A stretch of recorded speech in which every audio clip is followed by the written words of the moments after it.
Are you trying to play better in Valorant because you're stuck in gold or silver and you want to rank up? Well, me too. I have watched many videos about improving in the game, and I'm sorry to tell you, but there is no simple answer to improvement. All we can do is stay consistent and make small adjustments throughout the path of improving in the ranks. Some of these adjustments have to do with the time we spend playing or our setup. But if you can't spend any more time or money into ranking up, there are some settings that are easy to change and can literally give you an advantage, even if it's a small one, against the other players. Some settings are not that significant, but throughout the many videos I have watched, I found one by Rem who actually had good changes to the settings in Valorant.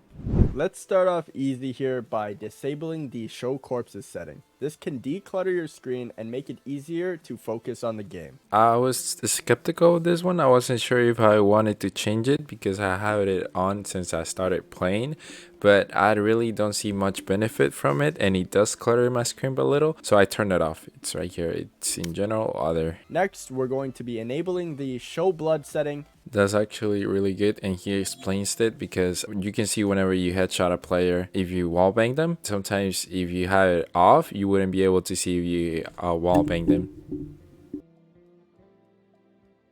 After that, we're going to enable the raw input buffer setting. This is crucial for reducing input lag in Valorant. It allows mouse inputs to be sent directly to the game, which bypasses the operating system's processing. I didn't know about that one before watching his YouTube shorts, but I was a little concerned that I will have like the acceleration of Windows. So I'm glad he did say it, that setting did exist, and I'm gonna find it and I'm gonna turn it off right away.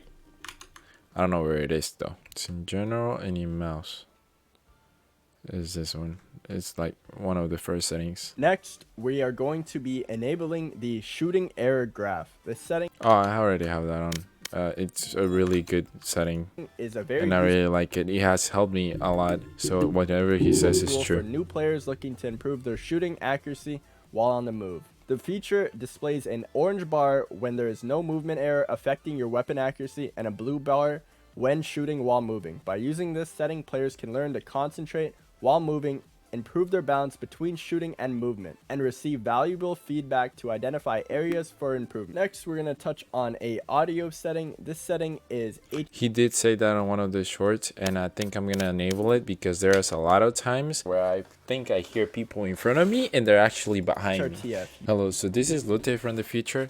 That HRTF setting didn't work for me. I just tried a DM at Deathwatch, and I have no idea where the sounds are coming from. I don't know if they're behind me or I don't know if they're in front of me, so I might keep it off for now. But it might be different for you, so I recommend you try it out. We are going to be turning on auto-equipped weapon prioritize and setting this to strongest, and then also we're going to check this box saying don't auto-equip melee. This is to avoid That's a really good setting. I'm a Jet main and I throw smokes often and I up drop often and I dash often because that's all what Jet does. Every time she does it, she goes back to the weapon that she was holding. So if I want to run faster, I have my knife out. But whenever I throw my smoke, I might have someone right in front of me and I'll have my knife out if I don't have that setting on. So with that setting on, if I have my knife out, and then I throw my smoke, I will have my primary gun, like my Vandal and my Phantom, right after, and I won't die like a dumbass. Another setting that you need to change is turning down all of your video settings to low. Having your video settings on high will make the game look a little better, but it's actually kind of bad for performance. Now I have all mine in low because of that, and because my PC isn't that great anymore. But he did put a lot more things off than what I had, so I'm gonna check what everything he did. He left multi-thread rendering on. I'm not really sure what that is, but he definitely put UI quality off, I mean low, and anti-aliasing none. Next, we're going to touch on your minimap settings for your map. That is actually so good. There are a lot of people who have like a minimap that it's barely seeable. Here, like a lot of people have this minimap where it rotates and it's very zoomed in.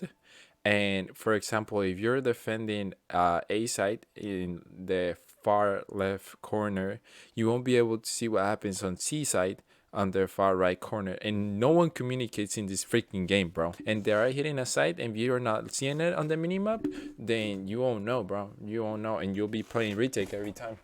Under general settings, change your rotate to fixed, your fixed orientation to based on side, keep player centered on off, my minimap zoom on 1, my minimap vision cones on, and show map region name always. You see, even if he's on A side, on the far right corner of the map, he can see what's happening on B side. Another setting we're going to be touching on is first player handedness. So for some players, using right view model will be better. So we're going to do a quick test with you guys to see which of your eyes are more dominant. This will help you with aiming and reaction time. So first, extend both of your arms in front of you and create a small opening like with a triangle between your hands. Focus on an object in your room. It can be a doorknob, a mark on the wall, anything. Then close your left eye. If the object remains in view, then your right eye is dominant. If the object is no longer visible, then your left eye is dominant. Repeat this process, this time closing your right eye and keeping your left eye open. Once you've determined your dominant eye, you can use that eye to aim with in Valorant. If you are right eye, I'm a right eye dominant then. That's actually crazy, bro. It worked perfectly, bro. If you are right eye dominant, you need to be using left-handed mode. And if you're left, I'll put left-handed mode then. I still miss sometimes, even with the left-handed mode. It's supposed to help.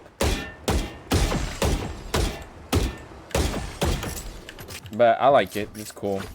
It looks different. He did mention other settings, but I didn't think they were that useful, so I didn't include them. I only included the ones that I thought that were very, very useful. Go check Rem's channel out and leave a like or a comment if you find this video helpful. See ya.